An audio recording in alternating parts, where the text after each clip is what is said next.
段话艺术水阁好，国情解说两句含你做参考。解说，解文说意。好朋友，今日咱搁来讲一寡较活泼的台语。国情啊，你又搁要讲粗的，又搁要讲土的，毋是？这社会上咧流传，啊，这课本无得较读有哦。你爱看解文说意哦。咱来讲，有时啊，咱来问讲啊，恁后生倒位咧发财？无啦，阮后生吼都咧做牵狗啊啦。咱知影，买甲卖土地，卖房屋，拢着爱人来介绍。人谦虚会当家己顾谦讲，阮后生咧做牵狗啊，咱第三者袂使安尼讲咧。国情啊，若安尼即款头路咧介绍房屋，买方卖方互相熟悉，即款头路咱要安怎讲？台语较正经的讲法讲，人伊伫房屋公司咧做中人，哦，你斟酌听。啊，若讲牵狗啊，有时也是较袂遐正经，甚至较轻浮的讲法。当然社会有即句话，所以国情提出来含你探讨。啊，讲到牵狗啊，咱嘛知。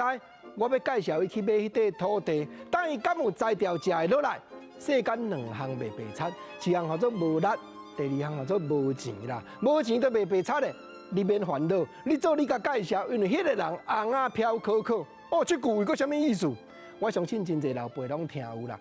可可就是表示讲，咱咧食糜吼煮甲真可的时阵，表示内底真杂啦。啊，伊红啊飘内底真杂，红啊飘真侪，啥做红啊飘？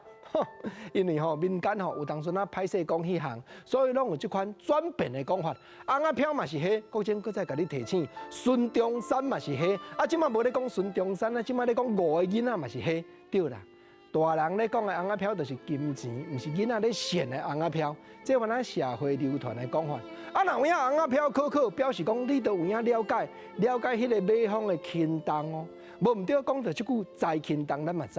这已经毋是咧描写讲体重啊，像国情啊吼60外 kg 体重，毋是啦，国情某无要了解你的几公斤、几斤重无啦。我是要讲吼，即句话财轻重咧讲人的分量啦，毋是体重啦，吼安尼吼。原来财轻重是咧讲即个人实力到底，影响力到底，伊会当表达的代志到底，无毋对。而且国情啊咧讲牵狗啊即个话，讲红啊飘即个话，讲财轻重即个话，这叫做应用。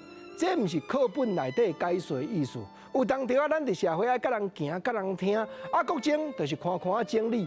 社会确实有流传的台语，咱才会谈解文说理这个节目内底，一条一条列出来，甲你互相探讨甲参考。